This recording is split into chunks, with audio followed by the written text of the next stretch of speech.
Muy buenas noches, muchas gracias por acompañarnos en esta sesión que nos lleva a obtener una certificación por parte del CONOCER como organismo especializado en competencias laborales por parte de la Secretaría de Educación Pública en un tema por demás interesante, álgido, de gran compromiso, de gran sensibilidad, como lo es la atención a adolescentes, niños, niñas y adolescentes, considerándose como uno de los grupos de atención prioritaria de mayor relevancia en nuestro país.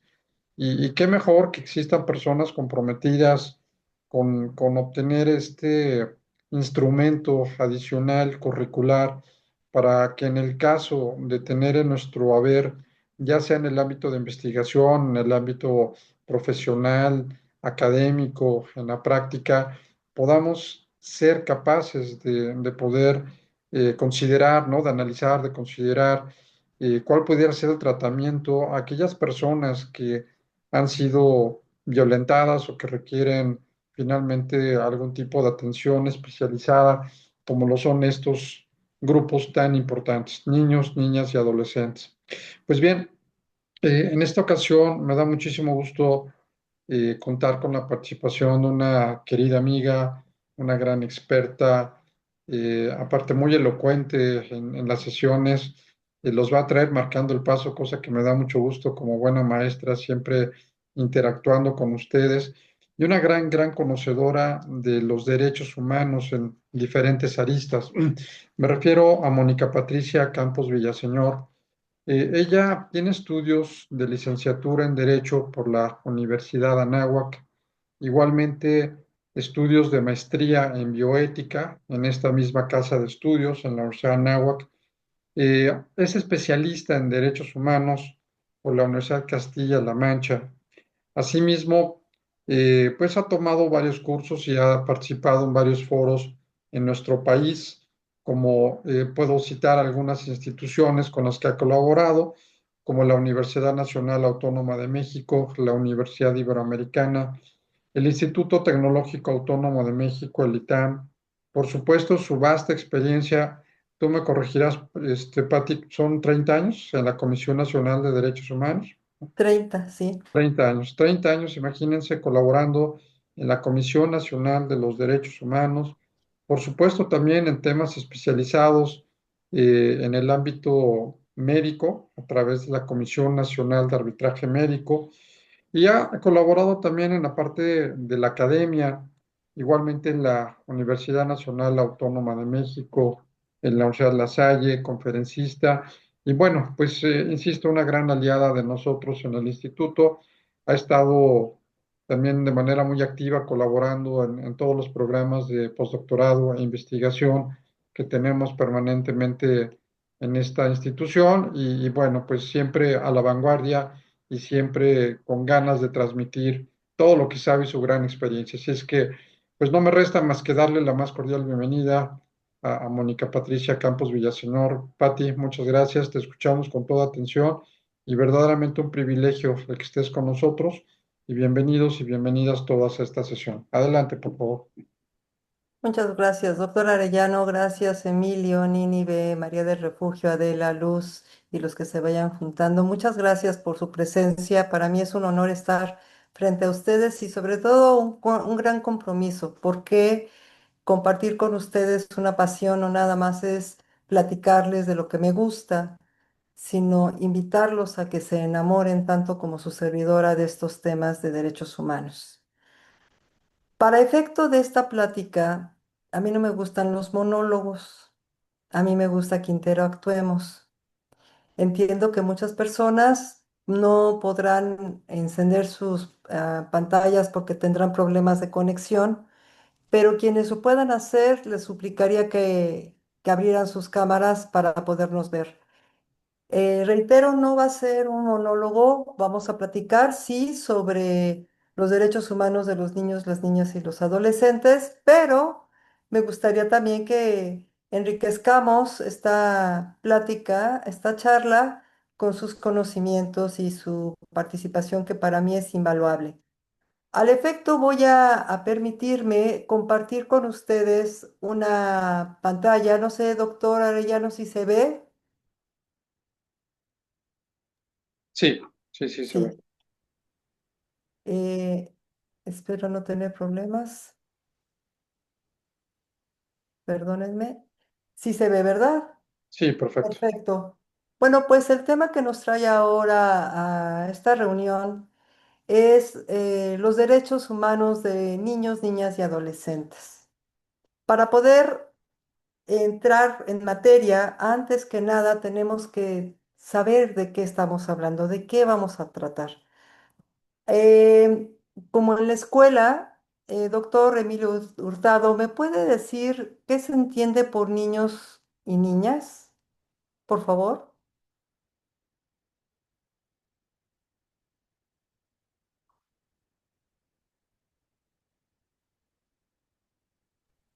Sí me escuchan? Perfecto. Sí. De acuerdo a la ciencia que estudia la niñez, en este caso que es la paidología, es la ciencia que se encarga del estudio de los niños, de los infantes, no solamente cuando han nacido, sino desde el momento de la concepción, durante toda la gestación y al momento de nacer. En esta ciencia se hacen varias clasificaciones de la infancia y muy importante tomar en consideración que,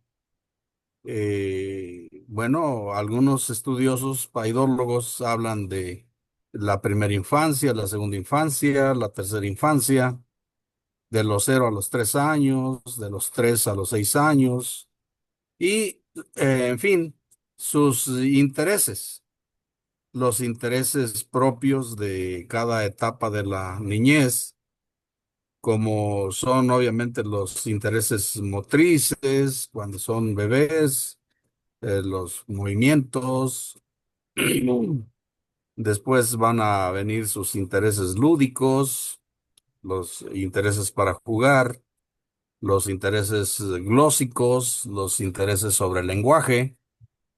Ya después van a llegar los intereses ya, pues, de competir, de participar. Y ya cuando son adolescentes, pues obviamente los problemas propios de sus cambios biopsicosociales.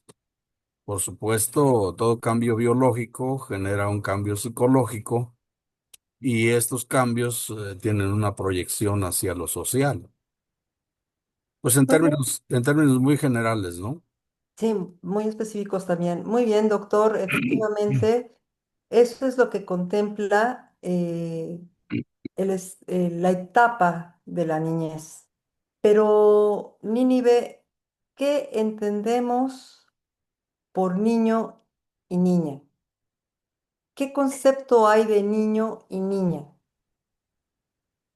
Bueno, para mí es la persona que menor de 12 años, eh, hablando de edades, que pues tienen derechos y obligaciones y pues en general, pues eso, bueno, porque los derechos pues ya los vamos desglosando, el derecho a una familia, a una vida libre de violencia, una identidad, a la educación, la salud y obligaciones pues también tienen obligaciones. Efectivamente, como dijo el doctor Hurtado y como bien señala Nínive, los niños y las niñas se consideran los menores de 12 años. Esta definición la vamos a encontrar en la Convención de los Derechos del Niño. Y aquí vamos a leer que en el artículo primero se entiende por niño todo ser humano menor de 18 años, salvo que en virtud de la ley le sea aplicable haya alcanzado antes la mayoría de edad. En esta convención, a un niño se le considera hasta los 18 años, y ahorita vamos a ver esta peculiaridad.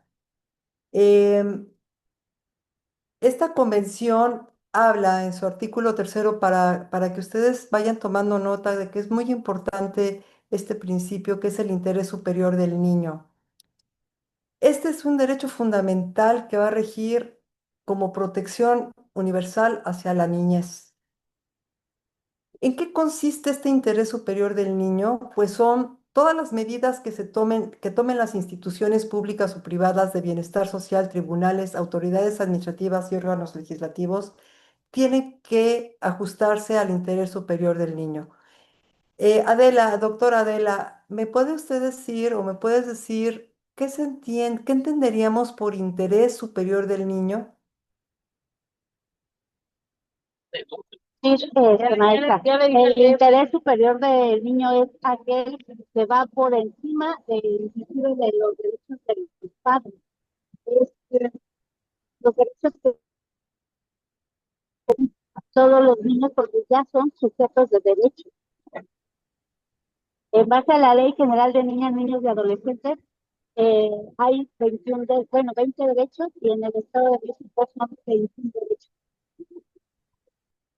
Sí, lo que alcanzamos a escuchar efectivamente, en pocas palabras, el interés superior del niño es todos los derechos que le tienen que proteger de manera global y que todos estamos sujetos, no nada más las autoridades, todos estamos sujetos a proteger, a respetar, a salvaguardar y a garantizar.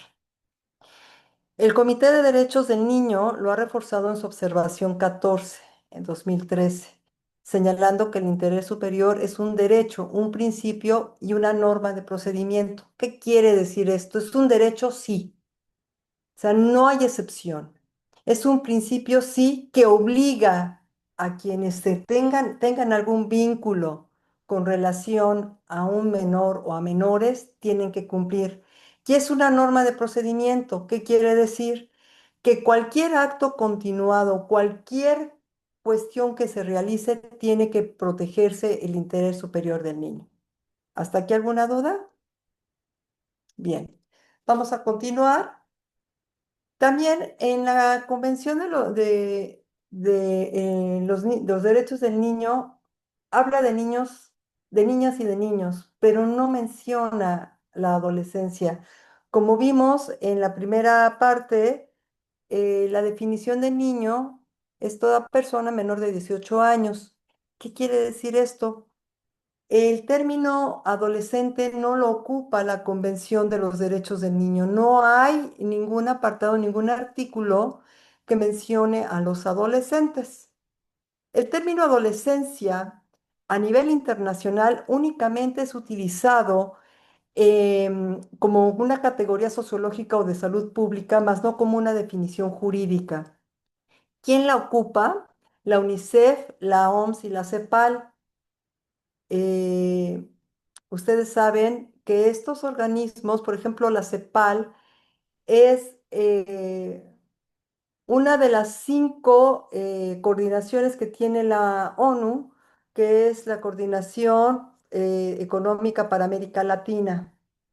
Y entonces ellos lo ocupan el término adolescencia, por ejemplo, la CEPAL lo ocupa para señalar que el trabajo que realicen los adolescentes tiene que ajustarse a determinados horarios, tiene que ajustarse a determinados tipos de trabajo, o sea, no lo ocupa como un derecho como tal, sino como una norma que tiene que regular ciertos derechos para su protección.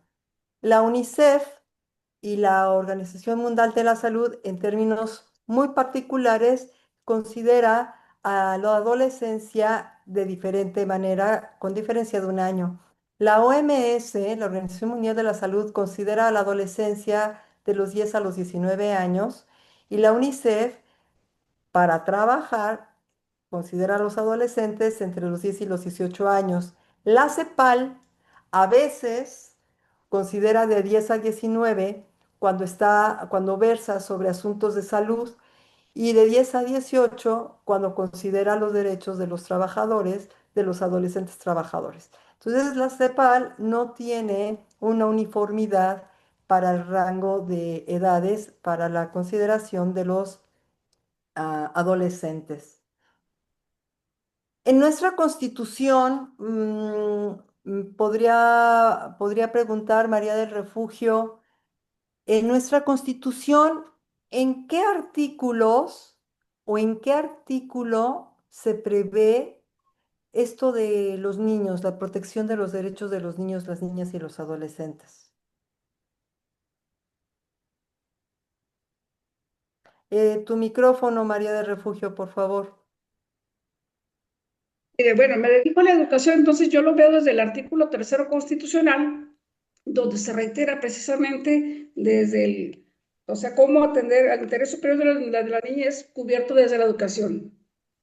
Entonces ahí precisamente enfatizan, hacen mezcla pues del concepto de niños y niñas junto con de adolescentes, es decir, el términos jurídicos y términos sociológicos. Muy bien.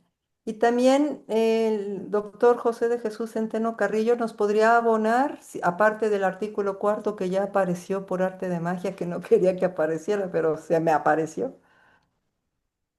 Bueno, lógicamente en el artículo 3º, en el artículo 4º, y se pudiera pensar que puede tener también alguna cierta, mm, ahora sí, cierta injerencia el artículo 1º, Por porque supuesto, por como dice, supuesto.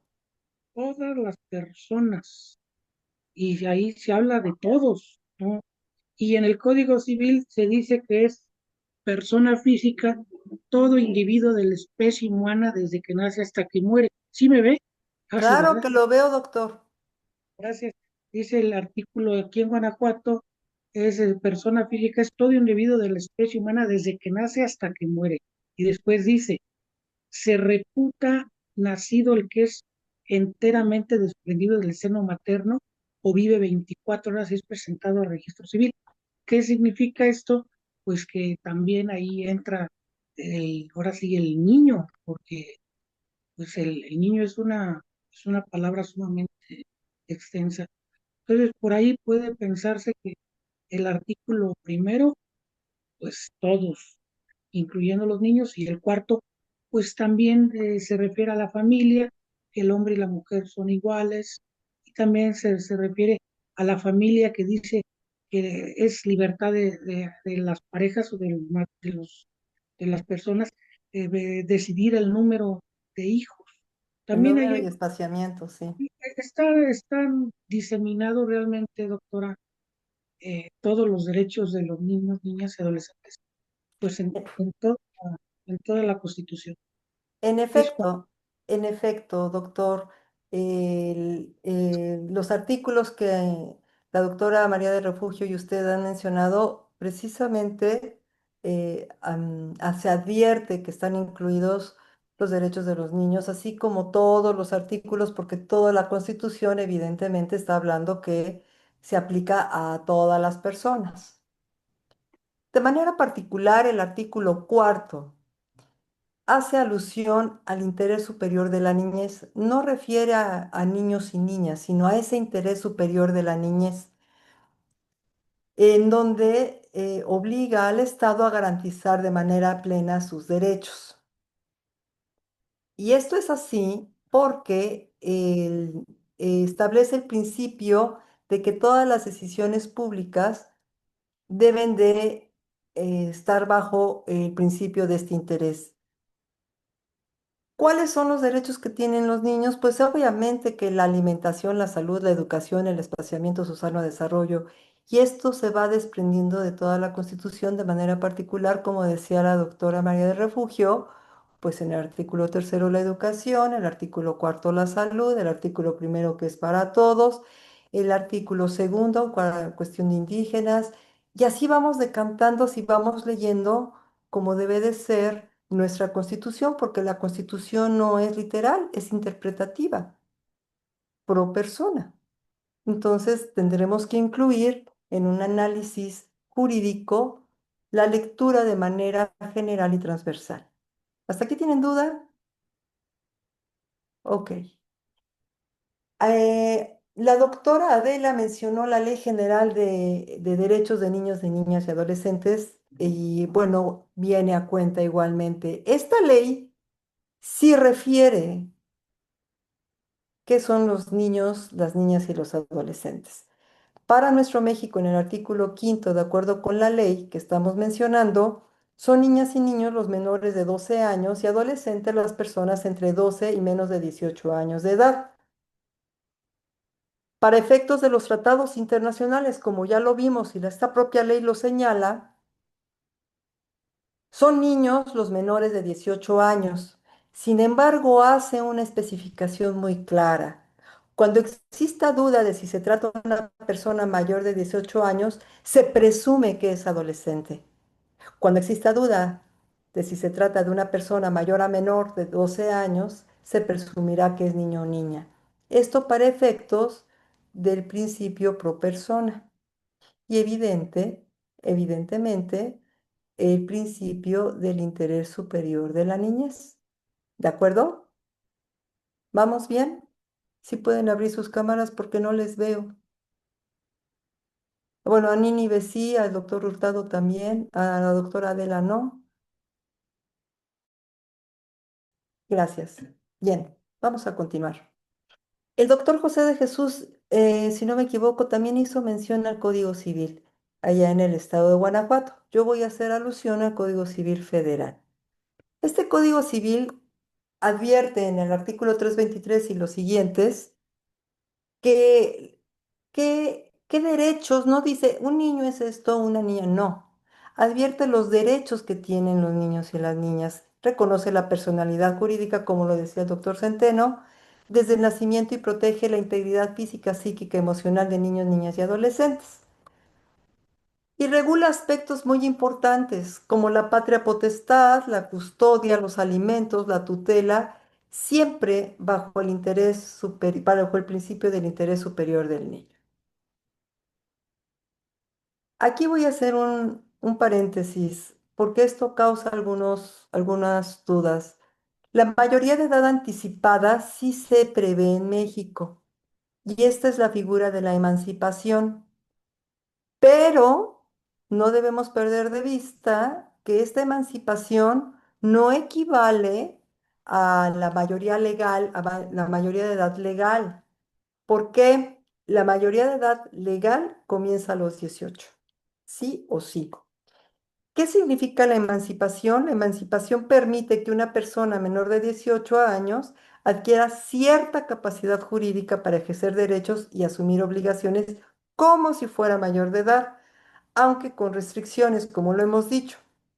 No extingue completamente la patria potestad ni otorga plena capacidad jurídica. ¿Alguien me puede decir brevemente qué no podría ser un menor emancipado? ¿Alguna limitación legal que no pueda realizar un emancipado menor de edad, menor de 18? ¿O escojo alguno de ustedes? Doctora Adela Vázquez. Contraer matrimonio, maestra. No, sí puede. Esa es una razón para la emancipación. ¿Alguien más?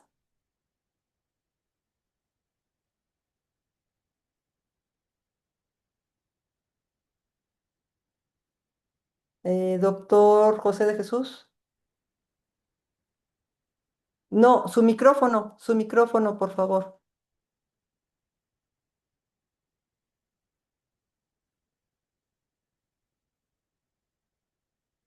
Ahí, ¿me escucha, doctora? Perfecto, perfecto, sí, doctor. Bueno, ahí dentro de los menores tienen cierta incapacidad también en el artículo, por ejemplo, aquí en Guanajuato hay incapacidad para los menores cuando no pueden ejercitar sus derechos. Pero, por ejemplo, una de las cuestiones que ellos, por ejemplo, no pudieran celebrar contratos. Por ejemplo, Por ejemplo, Exacto, necesitar un curador o un tutor, efectivamente, para que, efectivamente. para que Otro no haya derecho, perdón, doctor Centeno, lo interrumpí. otro derecho de ellos, bueno, ese no puede celebrar contratos, no puede comprometer en árbitros, mucho menos. Pero, por ejemplo, cosa curiosa, doctora, puede hacer testamento.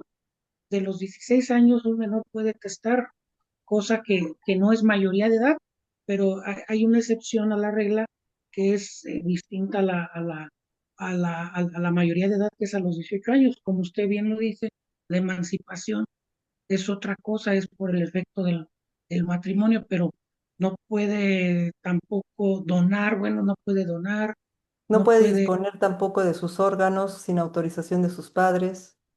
no puede viajar al extranjero, incluso tiene que tener un permiso especial. O sea, tiene la capacidad jurídica, cosa curiosa, aquí en Guanajuato nos habla que la capacidad jurídica de las personas empieza desde el momento en que es concebido y se entiende como nacido para todos los efectos legales.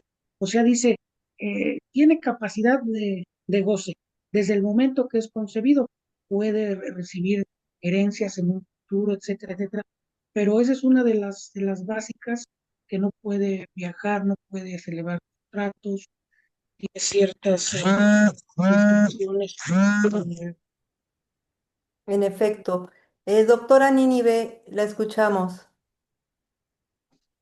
Ay, gracias, no soy doctora. No es Soy doctora, licenciada no en sociología. importa, no importa. Maestra, yo tengo más bien una duda que me causa ruido de un tema que tuvimos en tema de salud, ahorita de esta emancipación, de un niño que estaba ya intubado por el tema de COVID. Y pues también el niño ya no quería estar pues sí, así intubado y demás, ya querían que lo desconectaran y demás.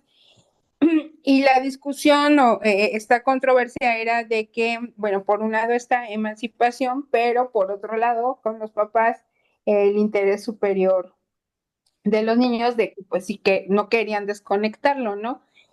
Aquí sí es una emancipación, o sea, sí se respeta la voluntad de las niñeces en temas de salud, No, porque también, ay, perdón, porque también pienso en las personas, en las niñeces con discapacidades, cualquiera de las 6 discapacidades.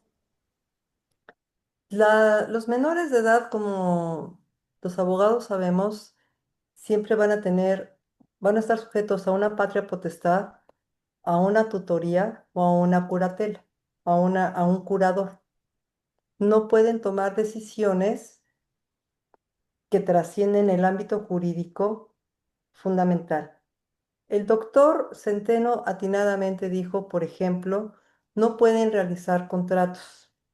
Por ejemplo, no pueden votar, no pueden viajar solos, etcétera. Ahora imagínense una decisión para desconectarse. No la tienen. ¿Por qué estamos hablando del derecho primo? El derecho primo es la vida, la protección de la vida. Y entonces, este tipo de decisiones no va a recaer en un menor nunca jamás, nunca, nunca. Siempre tiene que estar la autorización y la voluntad de los padres. Y en este caso en particular, en tratándose de personas que están postradas en una cama porque tienen algún padecimiento, vamos a llamarle cualquier tipo de padecimiento que nos postre en una cama y que nos sujete a un ventilador artificial o que no, del cual dependa nuestra vida. La decisión, la voluntad anticipada ya está prevista, pero no, la voluntad anticipada no es suscribible por un menor. Siempre va a ser por alguien que ejerce la patria potestad o el tutor o el curador. Si hay una disposición de órganos, que por cierto, he escuchado muchas veces que se habla de donación de órganos y en todos lados lo dicen, Los órganos no se donan, se dispone de ellos. Es un término que hay que cuidar. Nosotros los abogados tenemos la obligación de saber cómo decir la disposición de órganos. No se donan porque no son cosas. No es algo que yo pueda vender, no es cosa, no es objeto. Pero bueno, este es un paréntesis. La disposición de órganos, aunque un niño diga, yo quiero darle los ojos o mis pupilas a... No, porque tiene que tener la autorización de sus padres y además requiere de un cuerpo bioético que tienen los nosocomios. Entonces, no nada más es una decisión personalísima, sino también tiene que ser consensuada buscando la protección real del menor, el interés superior del menor, el interés social, la viabilidad y un conjunto de situaciones que no es tan fácil de decir sí, no, es un estudio, es un análisis que requiere no nada más de abogados, requiere de médicos, requiere de filósofos, requiere de un montón de personas para poder hacer una decisión. ¿Le contesté, Nínive? Sí. Sí, sí, maestra, es que me vienen a la mente muchos casos que yo he tenido y que también me parece que ha sido también un tema de omisión por parte de algunas dependencias, autoridades. O sea, una niña violada y que no fue notificado en la fiscalía y demás y la obligan a quedarse o sea, desarrollar todo su embarazo, hasta tenerlo, ¿no? Y quedarse aparte con la bebé. Me Entonces, parece, estos asuntos, esos temas, Nínive, me parecen súper interesantes. ¿Y qué les parece si vamos pensando para el final de la plática, para irme más rápido, si platicamos sobre dos o tres asuntos una vez que tengamos ya el contexto de los derechos humanos de los niños, las niñas y las adolescentes? ¿Les parece? ¿Sí o no? Perfecto, doctora. ¿Sí? Ok. Bueno, entonces, eh, la doctora Adela nos dijo que no se podían casar. Pues no, sí se pueden casar y esa es una causa de emancipación. Ellos se pueden casar y esto genera una especie de emancipación. Claro que esta emancipación del matrimonio es pues obviamente por la autorización también de los padres y bueno, contraen justas nupcias. También hay una concesión mediante escritura pública ante notario cuando el padre le concede esa emancipación, o la madre o el tutor le concede esa emancipación a los menores. O bien a través de una resolución judicial cuando el menor demuestra ante el juez esa capacidad para administrarse.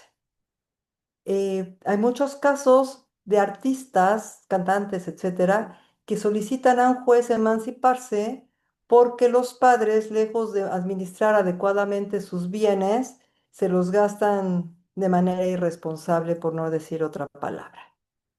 Claro, hay que hacer la anotación. Esto no es en general, esto es en general, pero cada entidad federativa tiene sus propias especificaciones.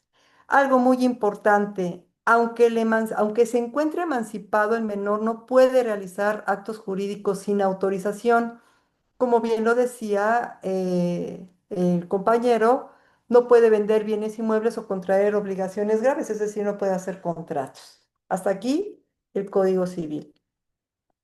Al respecto de la emancipación, la sobre los Derechos del Niño no habla de este punto, sin embargo, de manera textual. Sin embargo, esta convención reconoce que puede haber una anticipación para la mayoría de edad o para reconocerse como adolescente, ojo, cuando la ley sea aplicable. ¿De acuerdo? Aquí les presento un cuadro comparativo y que espero que ustedes tengan, si vuelven a ver el video, puedan ustedes ver que se trata de un resumen de lo que hemos platicado. A nivel internacional, no hay una mención de la adolescencia, no distingue la adolescencia. Sin embargo, la adolescencia para la OMS y la UNICEF varía entre los 10 y los 18 años, los 10 y los 19 años. La Constitución mexicana reconoce los derechos, perdón, el principio del interés superior de la niñez, y nuestra Ley General de Derechos de Niños, Niñas y Adolescentes reconoce específicamente qué es un niño y qué es un adolescente. Y aquí están los artículos que ya habíamos visto. Esto es como un pequeño resumen. Ahora vamos a ver nuestro tema. ¿Qué son los derechos humanos? Doctor Hurtado, en 30 segundos, díganos, ¿qué son los derechos humanos? Doctor Hurtado, ¿me oye?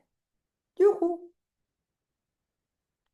Sí, ¿me escuchan? ¿Sí? Sí, los derechos humanos son aquellos derechos que son inherentes a la condición de persona, a la condición de persona, con toda la dignidad y con toda la protección de las leyes, si hablamos de derecho positivo. Pero si hablamos del naturalismo, de los derechos naturales, de todos aquellos derechos que, aunque no se encuentren en ninguna constitución, en ningún reglamento, en ninguna norma, por el solo hecho de ser persona, los ostenta y los tiene y tienen que ser reconocidos. Muy bien, efectivamente. Los derechos humanos, como bien nos dice el doctor, pues son aquellos derechos inherentes a la persona por el simple hecho de ser persona. Punto y aparte. Así de fácil. Tiene estos principios: universalidad, interdependencia, progresividad, indivisibilidad. ¿Qué quiere decir esto? Creo que lo hemos visto hasta el cansancio, pero no está de más recordarlo.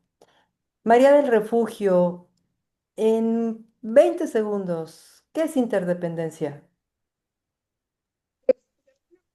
Todos ellos, los que están, digamos, hay una relación interna entre los derechos humanos, de este conjunto de derechos humanos, digamos, donde todos son propios de la persona, pero no se pueden descartar uno de otro, no hay ninguno que esté por encima de otro, sino que todos están correlacionados. Bravo, perfecto. Más claro ni el agua. Bravo, María del Refugio. Doctor Centeno, ¿qué se entiende por indivisibilidad? Su micrófono, por favor.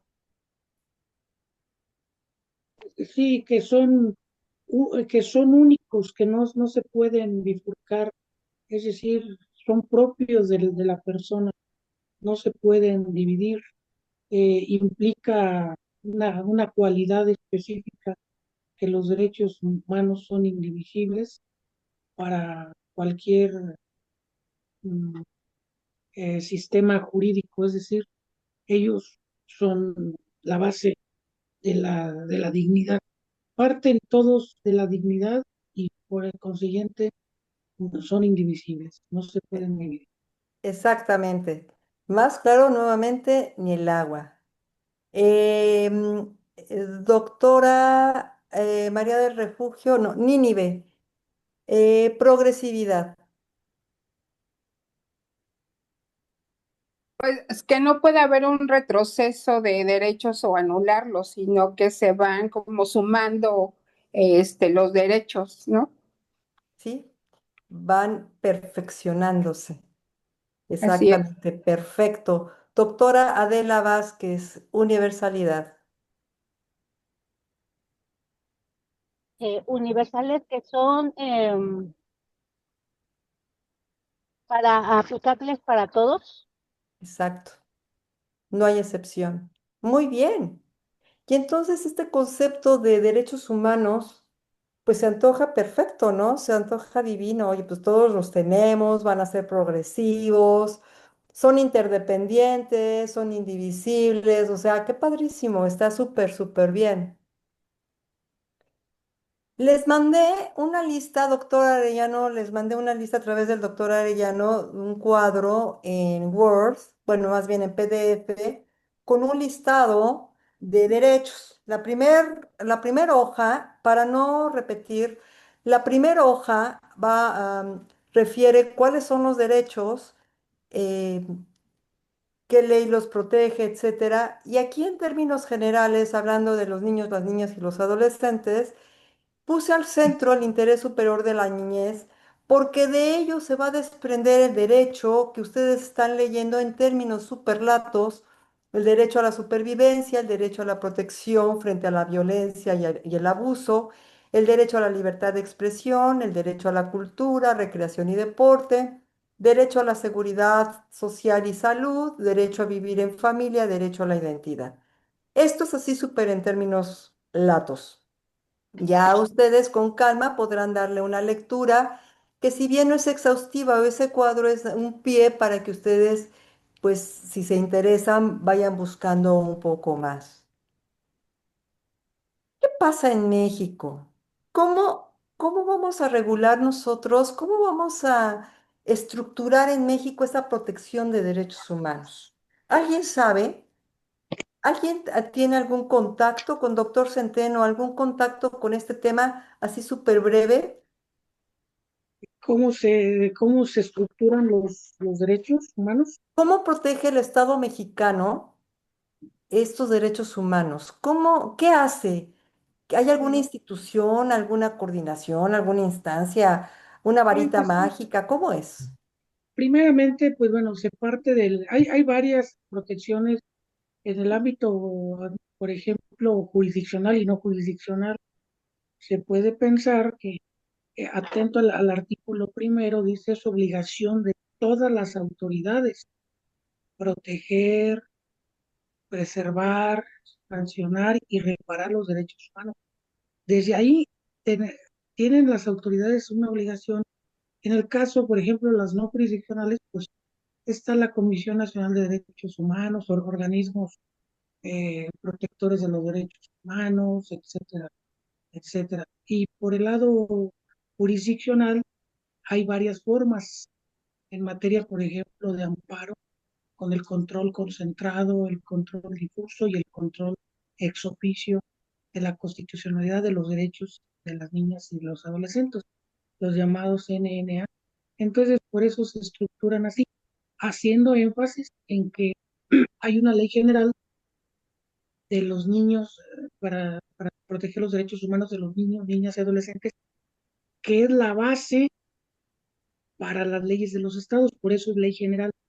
Yo no estoy de acuerdo en que sea general, debe ser una ley nacional, porque así hay como hay ley nacional o código nacional de procedimientos, por ejemplo, civiles y familiares, código nacional de procedimientos penales, etcétera. A mi punto de vista, esa ley debe ser nacional, es decir, tener una calidad inmersa a la constitucionalidad de ello, porque, eh, repito, hay ley general, ley federal y ley nacional. Entonces yo le quitaría esa estructura de ley general. Yo le pondría ley nacional. Es cuanto. Muy bien, doctor Centeno. Pues fíjense que tiene razón, pero imagínense ustedes que cada autoridad que el doctor Centeno mencionó es parte de una orquesta. Esa orquesta, para que sea armónica, necesita un director, ¿de acuerdo? Esa dirección que va a conformar esa sinfonía para que se emita un aria perfecta, una ópera perfecta para la protección de los niños, las niñas y los adolescentes. Está fundada en el artículo 116 de la Ley General de los Derechos de las Niñas, los Niños y los Adolescentes. Y esta es el Sistema Nacional de Protección. ¿Sí me escuchan? Sí. Perdón. Perdón, me voy a regresar. Es este Sistema Nacional de Protección de los Niños, las Niñas y los Adolescentes en México. Se llama CIPINA. Está fundado en el artículo 116 de la Ley General que estábamos platicando. ¿Qué es, qué es este CIPINA? Es el conjunto de entidades, órganos y mecanismos de los tres órdenes de gobierno. Entonces, lo que decía el doctor Centeno es un CIPINA.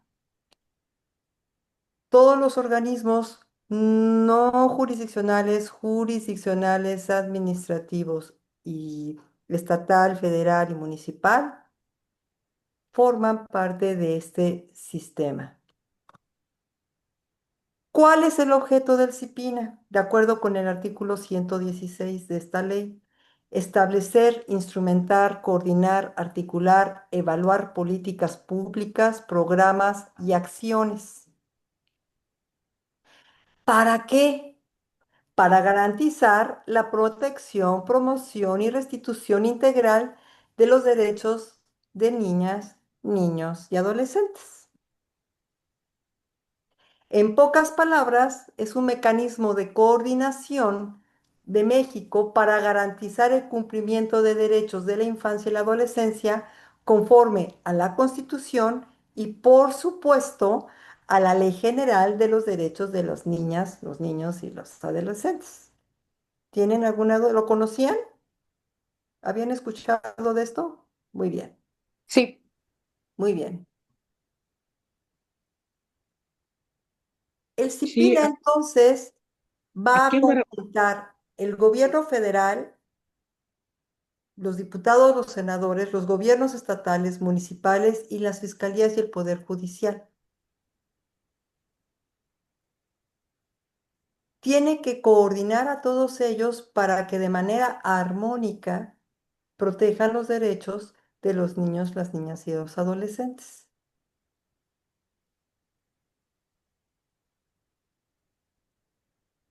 Va a obligar tanto al nivel federal, estatal y municipal a participar de manera activa. Pero además integra las dependencias públicas en materia de salud, de educación, de justicia, de cultura, de inclusión, etcétera, para que de manera coordinada actúen y protejan los derechos de los niños, las niñas y los adolescentes. Pero también establece la coordinación interinstitucional como un principio rector. ¿Qué es una coordinación interinstitucional? Por ejemplo, si la Secretaría de Salud establece que hay una alerta por virus, la Secretaría de Educación tiene que emitir los boletines correspondientes para que no asistan a clases. Es decir, tienen que estar coordinados, no pueden decir unos una cosa y otros otra. Siempre van a procurar esta protección integral. Eh, Permítanme, por favor. Quiero aclarar que el CIPINA entonces no es una institución autónoma, sino es un sistema estatal de coordinación interinstitucional. Este sistema es controlado, manejado, dirigido por una secretaria ejecutiva que es quien va finalmente a tratar de coordinar, no va a tratar, coordina de manera armónica todo lo que las dependencias que están a su alrededor tienen que realizar para proteger los derechos humanos de los niños, las niñas y los adolescentes. El CIPINA, en pocas palabras, el Sistema Nacional de Protección Integral, va a coordinarse, como bien lo decía el doctor Centeno, con distintas instancias que él mencionó: CONAPRED, Comisión Nacional de los Derechos Humanos, las fiscalías, los juzgados, el DIF, la Secretaría de Salud, la SEP y todas las instancias que tengan de alguna manera que ver con los niños, los derechos de los niños, las niñas y los adolescentes. ¿Alguien ha escuchado qué es el PRONAPINA? Bien, pues ahorita lo van a ver. Bueno, antes de que lo veamos, como les comentaba, este CIPINA promueve la transversalidad de los derechos, una coordinación real. Y algo muy importante que está en el último párrafo, para no repetirlo de arriba, es que está impulsando actualmente la participación de niños, niñas y adolescentes en la toma de decisiones. ¿Cómo lo impulsa? A través de foros en los colegios, en las instituciones de educación superior, para que puedan aportar a la sociedad de manera real.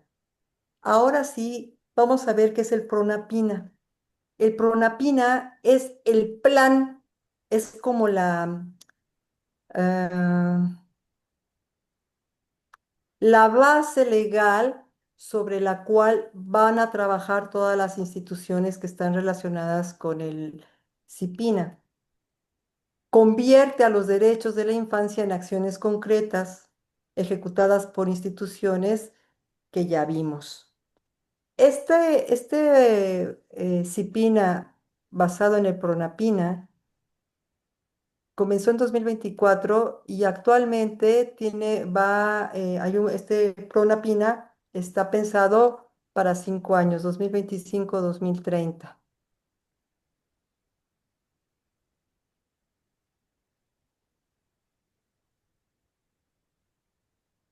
El PRONAPINA o el plan, el programa, tiene 4 ejes rectores importantes, que es el bienestar integral, la justicia especializada, la prevención de violencias y, como les comentaba, la participación infantil, que este fue añadido hace poco, una participación real.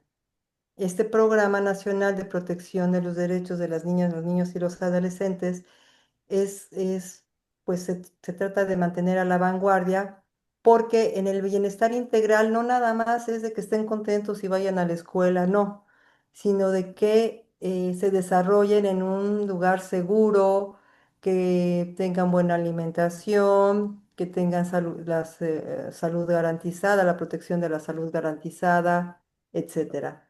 La justicia especializada, que el doctor Centeno nos habló perfectamente, aunque muy breve, pero muy sustancioso. Y la prevención de violencias. La prevención de violencias, estamos hablando tanto de violencia a nivel familiar como a nivel en un entorno social directo o a nivel social secundario. Secundaria, estamos hablando de, por ejemplo, de personas que están moviéndose, que tienen una movilidad de un país a otro o por cuestión racial. Y, por ejemplo, una violencia directa sería una persona que sufre de bullying, ahora que está muy de moda el bullying en la escuela, o discriminación en razón de su condición física, intelectual o color de piel o de género. ¿De acuerdo? Todos estos puntos, el Pronapina está, a través del Pronapina, el CIPINA está exigiendo a las autoridades que actúen para la protección, promoción y garantía de estos derechos para los niños, las niñas y los adolescentes. En el documento que les compartí a través del doctor Arellano, en la siguiente hoja viene precisamente cuáles son, con unos ejemplos, cuáles son los derechos que se van protegiendo con las instituciones que están involucradas. Hay un apartado que dice derechos, no dice más nada. ¿Por qué? Porque esos derechos, la protección de los derechos es general, no es específica. Los derechos pueden ser de salud, de educación, entonces va sugiriendo cada apartado. Bien, este es el cuadro que yo les comento, que ustedes ya tienen. Y aquí podemos ver, por ejemplo, voy a tomar niños, niñas con discapacidad. Ley General de Protección a los Derechos de los Niños, las Niñas y los Adolescentes, en el artículo 14, pero también está la ley de inclusión y qué autoridades están involucradas, la CONADIS, el DIF, la CNDH, pero también en un momento dado las fiscalías, pero también en un momento dado los jueces, dependiendo también de las circunstancias que esto nos vaya a llevar. No es limitativo, es simplemente enunciativo. Para que ustedes le den una lectura y bueno, si ustedes tienen alguna duda, observación, aclaración, pues me pueden buscar en el chat y con gusto lo platicamos. Bien, pues hasta aquí todo está muy bien, ¿no? Está padrísimo, tenemos el Pronapina, que es el programa con el que CIPINA está trabajando, coordina todas las autoridades, conocemos los derechos de salud, de educación, de seguridad, de bienestar, de participación, pero ¿cuál es la realidad en México? En México tenemos 38 millones de niñas, niños y adolescentes que enfrentan desafíos graves en el ejercicio de sus derechos, especialmente en violencia, salud, educación y desapariciones. Esta cantidad de personas, de niños, niñas y adolescentes, no es inventada por su servidora, es una fuente oficial llamada, no sé si ustedes lo conocen, INEGI. La población infantil adolescente, como les decía, de 36,2 millones, es decir, el 28% de la población. ¿Cuál es el problema? De este porcentaje, 49,3% son mujeres y son las que presentan mayor vulnerabilidad por violencia y trata. El 92,3% de las víctimas de violencia sexual entre 1 y 17 años son mujeres. El 77,4% de las víctimas de trata infantil son niñas. El 87,9% de las víctimas de violencia familiar también son mujeres. El 67,1% de personas desaparecidas de 0 a 17 años son niñas y adolescentes mujeres. Otro problema que encontramos es que el 63,2% viven con ambos padres, el 24,9% no viven con ninguno y aquí se presenta la mayor inasistencia escolar. Y uno de los problemas y factores preocupantes que vivimos en México y que no hemos solucionado son las personas, los niños, las niñas y los adolescentes indígenas y que padecen alguna enfermedad crónica o bien algún tipo de discapacidad. Aunado a que hay un alto índice de desnutrición y mortalidad infantil. Esto no lo dice su servidora, sino es obtenido de un informe de la Secretaría de Salud. Lo grave es que la mortalidad infantil es evitable. Eso es algo que llama mucho la atención. O sea, la propia autoridad sanitaria reconoce que hay muchas muertes infantiles que podrían haber sido evitadas. ¿Qué propongo o qué se propone? Pues bueno, por supuesto, pero sin peroratas. En realidad, implementar realmente un acceso pleno a la salud, educación, identidad y cultura en todas las etapas del desarrollo. Pero este acceso pleno a la salud no es nada más que acudan a hospitales, es informar en los centros educativos una verdadera cultura de salud, comenzando por una alimentación sana, una educación que no sea memorista, que sea reflexiva, que sea razonable, como lo decía el maestro Rebsamen, un suizo. No vale la pena memorizar porque se olvida. Mejor razonemos porque aprendemos. Una identidad, una educación en identidad y cultura. Tratar de quitar esta, esta idea de que somos hijos de españoles absolutamente jolines y los indígenas nada que ver. Somos mestizos y tenemos que sentirnos orgullosos de nuestras raíces y hacer respetar nuestras culturas y nuestras tradiciones, porque solo así vamos a desarrollarnos integralmente. Reitero el programa de nutrición y salud mental adaptados a la infancia. No nada más es asistir mentalmente a través de un médico, no, es evitar que estos niños tengan algún tipo de depresión. Y quiero comentarles, ustedes deben de ser papás de chiquillos, adolescentes o de jóvenes o de niños.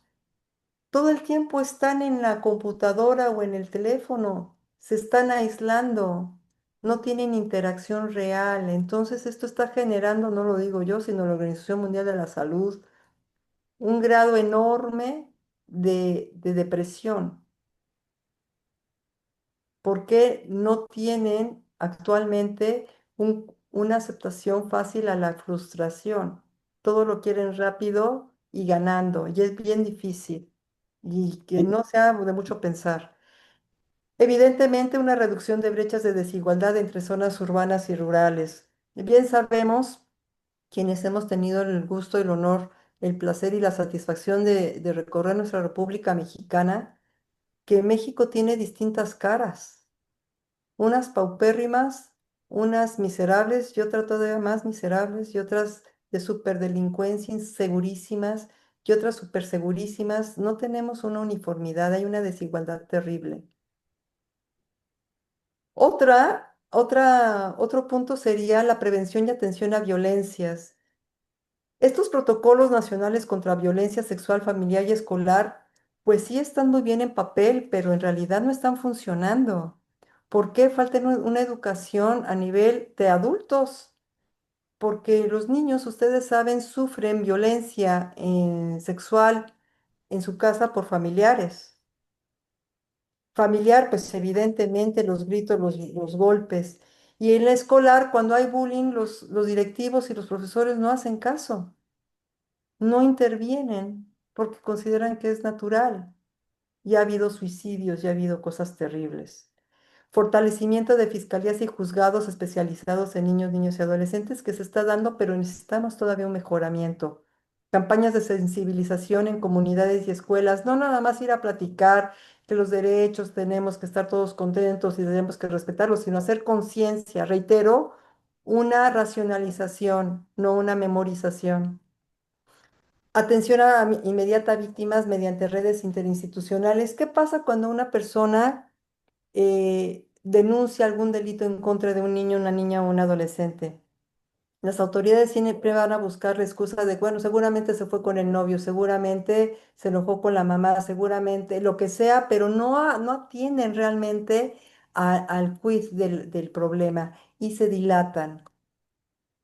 La tercera, pues la participación infantil efectiva y adolescente en espacios de consulta y voz activa, de acuerdo con el Plan Nacional de Desarrollo de 2023, 2025-2030. Esta creación de consejos consultivos infantiles en estados y municipios, a veces se aburren los chicos porque les llaman en el fin de semana, no tienen una manera de invitar adecuadamente en temas que pueden ellos realmente aportar. He estado yo en varios municipios en estos consejos consultivos y la asistencia es casi nula. Y quienes van es el hijo del vecino, del compadre que va preparado para que su papá sea el presidente municipal. Y eso no es una participación real. La inclusión de niños y niñas y adolescentes en políticas de medio ambiente, tecnología y cultura. ¿De qué se trata esto? ¿De que vayan a sembrar árboles? ¿De eso se trata? ¿De que los pongan en las calles a sembrar árboles o a pintar grafitis? Eso no es. Es hacer una conciencia en políticas, realmente en participación real. Por supuesto, lo que decía el doctor Centeno atinadamente, una justicia especializada, pero realmente, que es a través de la consolidación de la Ley Nacional de Justicia Penal para Adolescentes, con personas verdaderamente capacitadas, jueces que sí sepan, ministerios públicos que tengan un enfoque real de derechos humanos. Garantía de defensa pública especializada para adolescentes en conflictos de ley. Hay muchas instituciones que tienen un programa donde señalan quiénes son los defensores públicos especializados, pero ¿qué creen? Muchos defensores públicos especializados en niños, niñas y adolescentes no están especializados para indígenas, por ejemplo. Entonces ahí la ley, pues sí puede estar especializado para derechos de niños, de niñas y adolescentes, pero si se trata de un niño indígena, ya valió. O si se trata de una persona que es un menor que sea sordomudo o mudo, que tiene que utilizar lenguaje de señas, estas defensorías públicas no están capacitadas, entonces tendría que ser realmente transversal. Ya a esto me refiero, igualdad de género, atención prioritaria de niñas y mujeres adolescentes, que quienes concentran, ¿por qué? Porque estamos hablando de un México en donde las mujeres tristemente seguimos siendo víctimas de violencia y trata. Lo que les comentaba, una inclusión intercultural, no nada más para niños, niñas y adolescentes, sino para las características culturales de estas personas, porque no hay niños nada, niños y adolescentes en la ciudad. Hay indígenas, hay personas con discapacidad, hay migrantes. Y por supuesto, la tecnología y datos de protección de derechos digitales y regulación de plataformas. En pocas palabras, se necesita una verdadera transversalidad para poder proteger a estos niños, pero sin demagogias, sin colores partidistas, sin llevar agua a mi molino, sino realmente abocarnos a los derechos humanos de los niños, las niñas y los adolescentes. Y bueno, pues no hay revelación más profunda del alma de una sociedad que la forma en que trata a sus niños. Esto lo dijo Nelson Mandela. Hasta aquí mi participación, espero no se hayan aburrido y bueno, pues gracias y estoy abierta 7:10, 8:10, es que estoy del otro lado de México, 8:10, espero que tengamos todavía tiempo para alguna plática, algún ejemplillo, alguna observación. Quedo a sus órdenes, ha sido un honor estar con ustedes. Pati, muchísimas Gracias. gracias. La verdad es que siempre el escucharte con tanta pasión, sobre todo en estos temas de derechos humanos, es una verdadera lección magistral. Lo que nos invitas a reflexionar, a analizar toda esta parte bueno, desde lo más elemental, de entender que es un niño y un adolescente, niño, niña, adolescente, hasta los problemas reales que estamos viviendo. Parte del interés superior de la niñez es fundamental, es importantísimo. Quiero comentarles en 3 minutos que tuvimos un caso nosotros aquí en el instituto de una pareja que concibió un hijo. La mujer nunca le avisó al papá que había nacido su hija y se separaron. Y a los 3 años se entera que es papá, ¿no? Entonces, pues bueno, finalmente, pues él quiere ejercer su derecho de padre, ¿no? Finalmente, esta paternidad que le corresponde y que nunca estuvo enterado por omisión de la madre. Bueno, pues resulta que esta mujer ya había hecho vida en pareja con otra persona. Entonces, este señor, al momento de quererse apersonar como padre y sin haber tenido ninguna culpa, él no se había enterado, se enteró 3 años después, pues este caso llegó inclusive a la Corte Interamericana de Derechos Humanos, una interpretación bien interesante, porque en principio le existe el derecho del padre de exigir esa vinculación de paternidad, ¿no? Pero por otro lado, el interés superior de la niñez, él ya tenía otra figura familiar y el hecho de que se presentara después de 3 años un papá desconocido para el menor, el criterio de la Corte Interamericana fue por encima va a estar el menor. Y ya perdiste o ya no puedes ejercer tus derechos de paternidad, aunque haya sido de forma injusta, por beneficiar al menor que ya tiene bien o mal un esquema familiar que el transformar, el reformar, el cambiarle este tipo de estructura le iba a generar un mal mayor. La verdad es que yo no lo entendía, yo estaba en la posición del papá, totalmente injusto, pero si ponemos en la balanza, siempre van a estar los menores por encima de cualquier derecho de los adultos. Entonces, estos ejemplos creo que nos invitan a reflexionar. El foro, por ejemplo, Nínive entiendo que es trabajadora social, la doctora María del Refugio es historiadora, ¿no? Entonces no tenemos todo el contexto legal, pero la forma de cómo nos fuiste dando los elementos para entenderlo fue muy, muy didáctico. Muchísimas gracias. Tenemos algunas participaciones. Doctor Centeno, adelante, te escuchamos. Sí, gracias.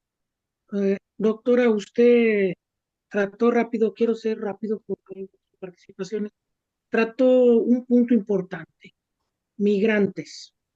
Entre las propuestas también para los migrantes, debo decirle a usted y comentarles a todos que tuve yo un caso, aquí enfrente tengo las vías del tren, aquí enfrente de mi oficina están las vías del tren y está lo que se llama la famosa Bestia, es el tren que va hacia la parte norte de nuestro país, y se quedaban en el puente, ya se creó una casa hogar que se llama Los Amigos del Tren. Nació un bebé, una persona de padre de padre uruguayo y madre, no recuerdo si de Costa Rica. Pasaron a verme aquí porque les negaron el registro del menor. Entonces este bebé nace aquí en Irapuato, y pasan a verme y les dije, pues, el registrador civil tiene fe pública, pasen para que le registre el bebé. No se los quisieron registrar, que porque el padre no acreditaba su calidad migratoria.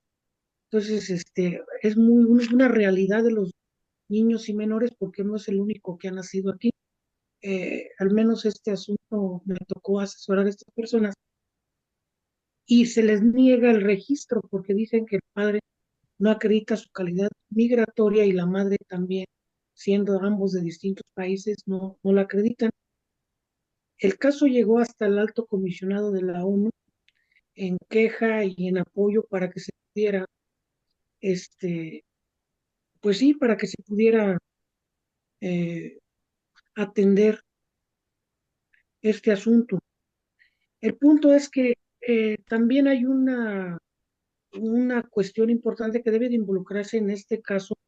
Usted también trató una palabra muy importante, la movilidad y migrantes. Entonces, muchos bebés nacen en México, pero no los quieren registrar atendiendo a que la ley, el Código Civil, el reglamento del registro civil no contempla esos supuestos.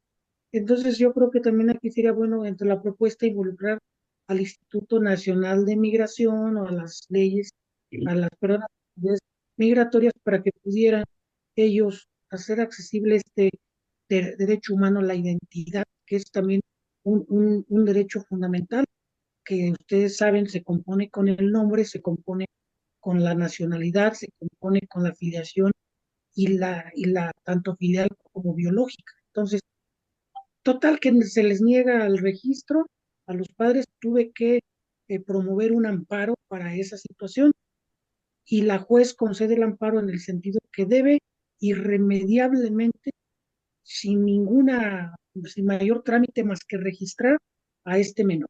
El caso se fue a la Barra Mexicana de Abogados, al capítulo Guanajuato de la Barra de Abogados, y llega aquí conmigo para darle el trámite.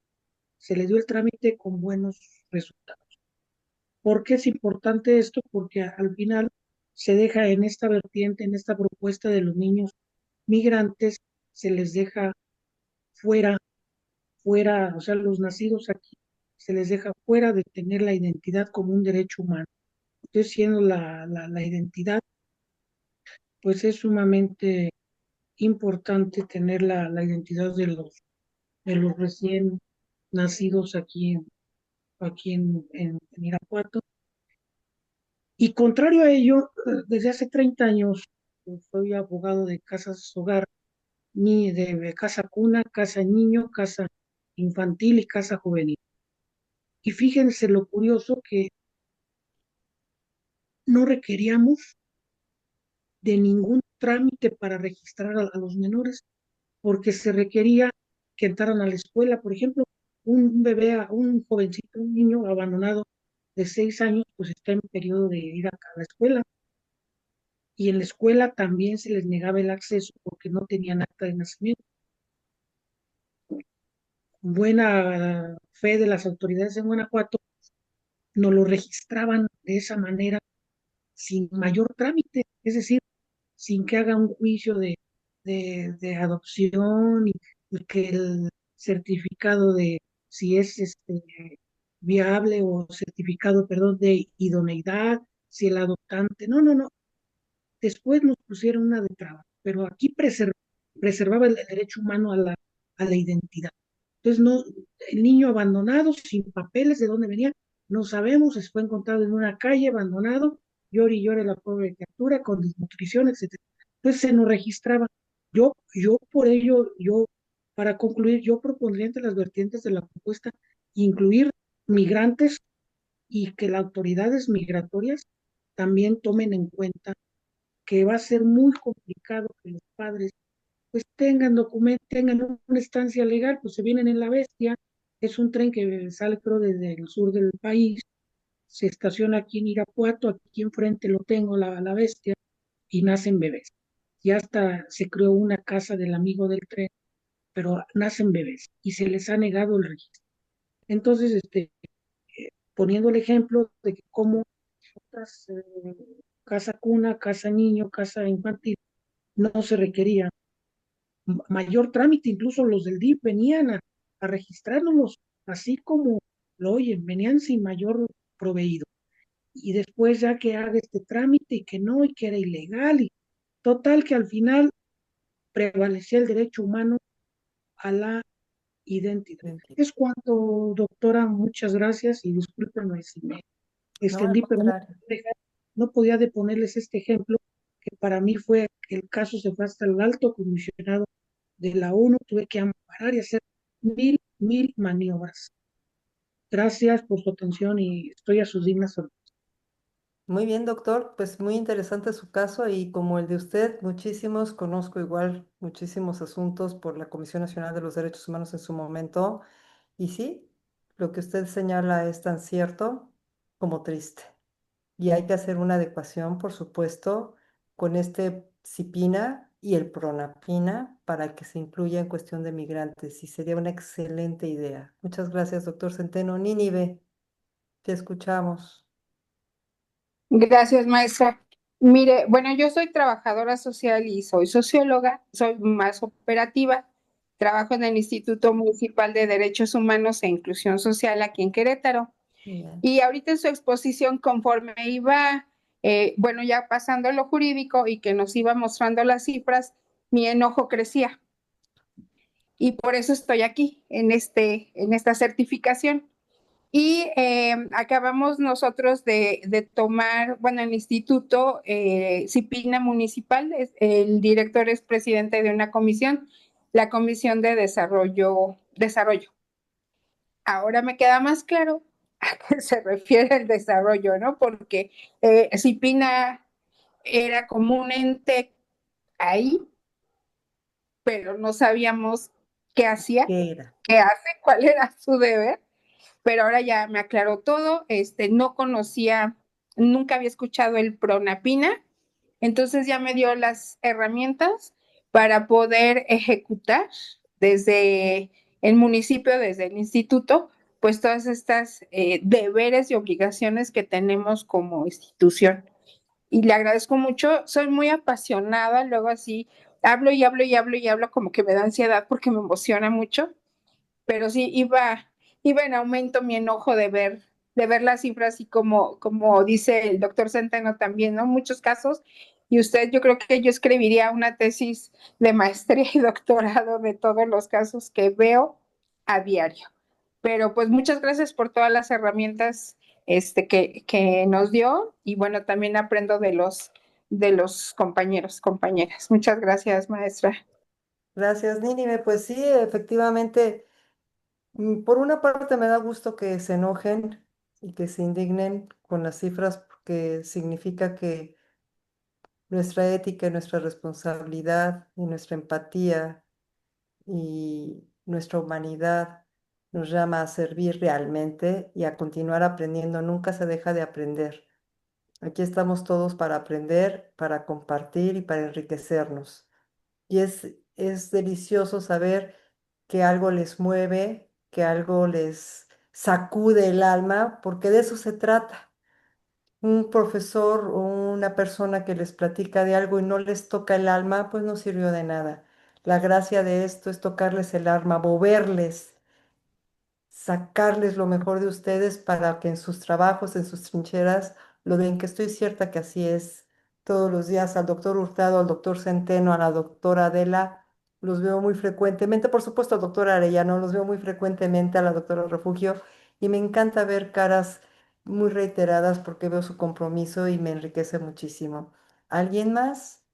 Doctora Adela, Marcy, Jessica, María del Refugio.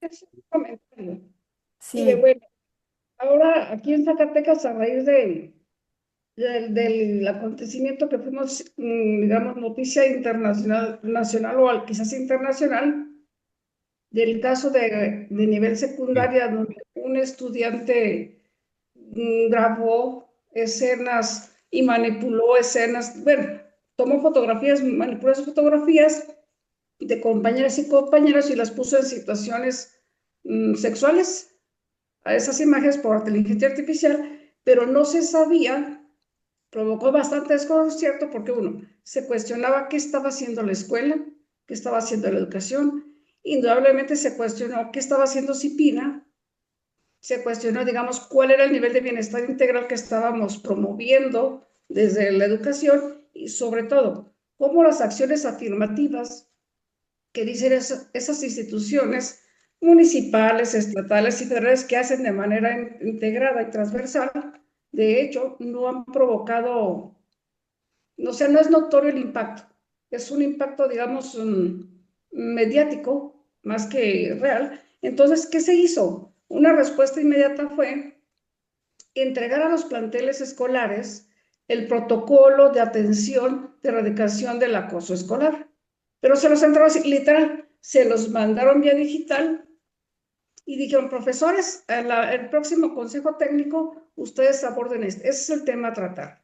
Se los entregan el documento y efectivamente muchos profesores en esos consejos técnicos no hicieron ese abordaje porque ellos decían, no sabemos cómo leer un protocolo. O sea, leer en Ay, términos ah, interdisciplinarios, how you doing?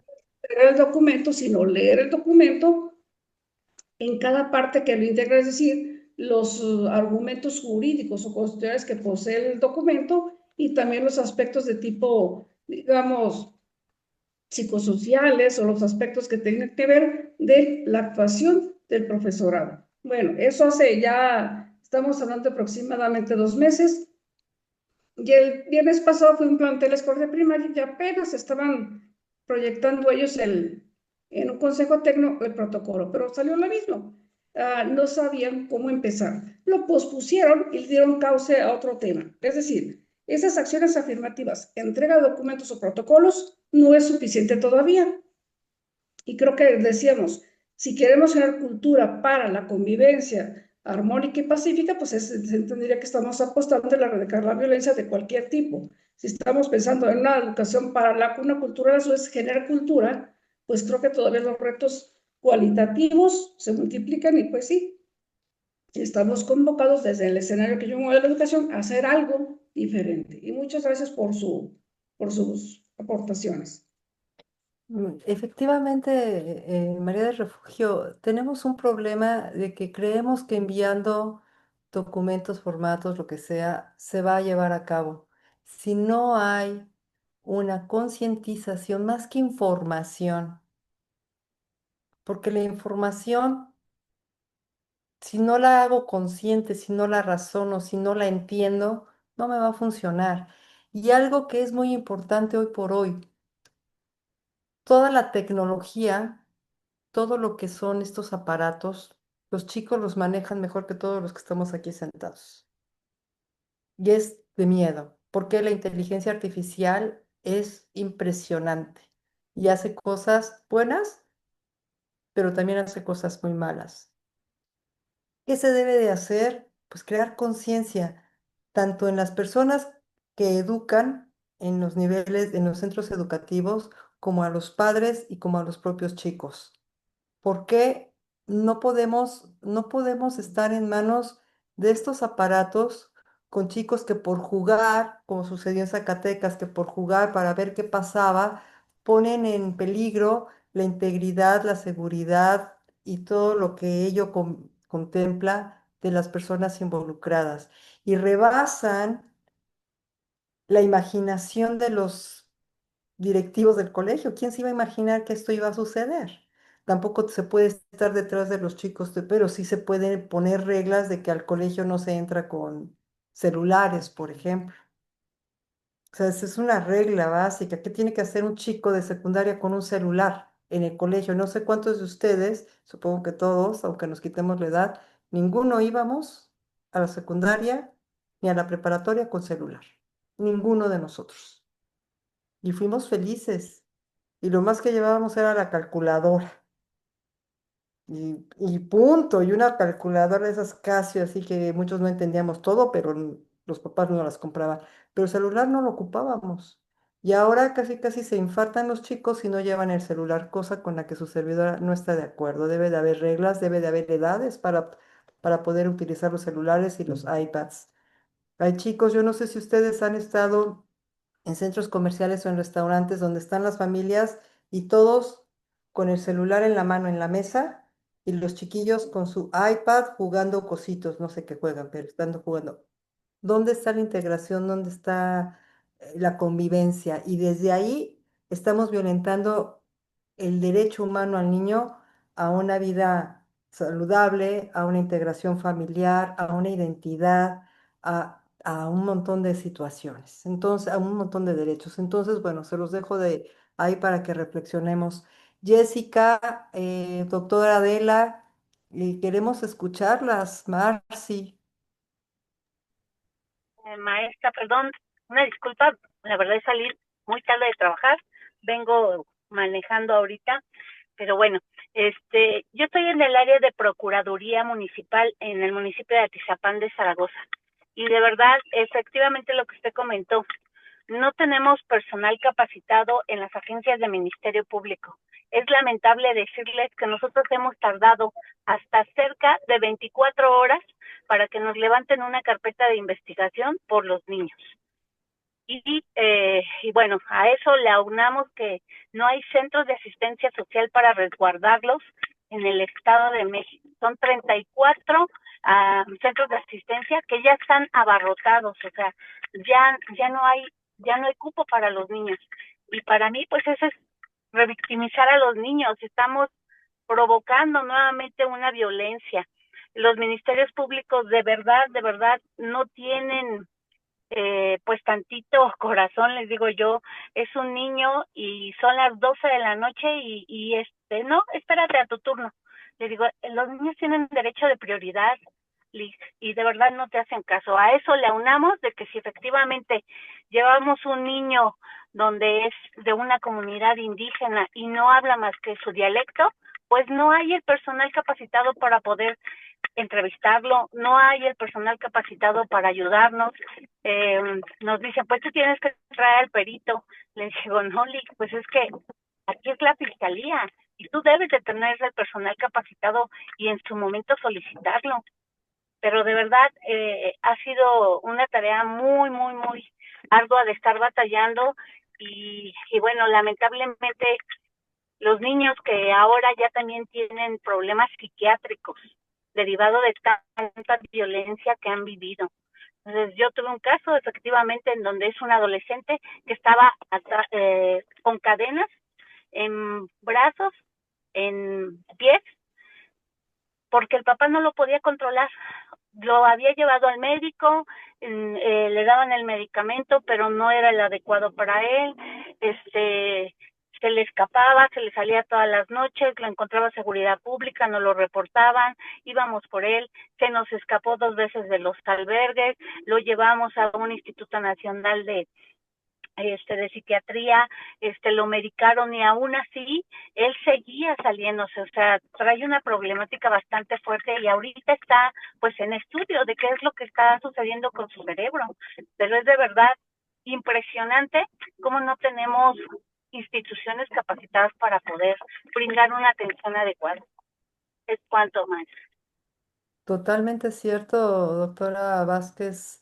La situación de México es difícil, pero yo apuesto porque tenemos que mejorar, si no, no estaríamos aquí, si no nos estaríamos capacitando. No podemos lamentarnos, tenemos que abocarnos y dar lo mejor en nuestras trincheras. No vamos a resolver todos los problemas, pero estoy cierta que cada uno de nosotros estamos haciendo más conciencia día a día y esto va a generar una multiplicación en nuestros centros de trabajo para invitar a todas las personas que se certifiquen, que se capaciten, que lean, que pregunten, porque nadie nace sabiendo, pero nuestra obligación de quienes somos servidores públicos o de quienes trabajamos para servir a otros desde nuestra trinchera como abogados, tenemos la obligación de estar capacitados, de saber de qué estamos hablando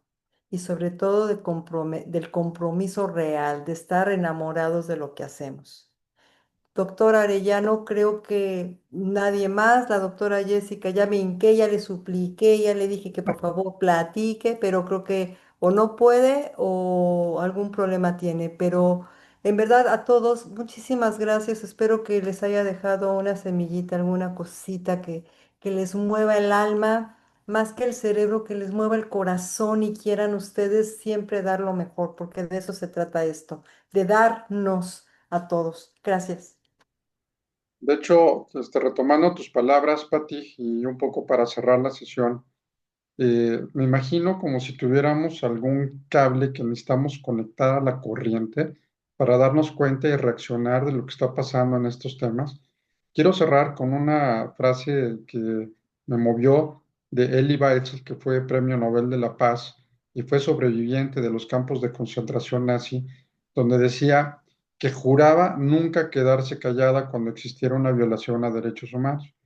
Y esto me viene a colación porque hace algunos años, cuando se crea la Comisión Nacional de los Derechos Humanos, invitado por Ignacio Morales Lechuga en la Procuraduría del Distrito Federal anteriormente, se crea por primera ocasión la parte de defensa de derechos humanos en la Procuración de Justicia y acordábamos directamente con Jorge Carpizo casos especiales. Y el primer caso que me tocó revisar fue de un padre que violó a su hija de 3 meses de nacida. A partir de ese momento no he podido dormir tranquilamente y como decía Eli Balcher, juré que estos temas que estamos viendo de infancias, de actos inhumanos, ¿no? No lo puedo llamar de otra manera, algo tenemos que hacer. Y yo no me imagino que esto pudiera haber sido alguien cercano. Yo tengo una pequeñita de 4 años de edad y me muero si algo le llegara a pasar. Entonces, partiendo de esta circunstancia, es mover sentimientos y saber que nosotros podemos hacer algo, lo que sea, cualquier cosa, pero siempre en favor de la protección de los derechos humanos y más aún con este grupo de atención prioritaria como son los niños, las niñas y por supuesto también los adolescentes. Pues muchísimas gracias, como siempre, Pati, muchas gracias a todos y a todas por habernos acompañado. Y bueno, pues seguimos en esta ardua labor de la certificación que esperemos todos se animen y próximamente tengamos más gente preparada en este tema. Mucho Pues éxito a todos, los abrazo. Gracias por su atención, doctor. Un honor. Que pasen una excelente noche. Bendiciones. Gracias. Muchas gracias. Gracias, gracias. Chao. buenas Quedo a noches. sus órdenes. Bye. Muchas Gracias. gracias. Buenas noches. Gracias.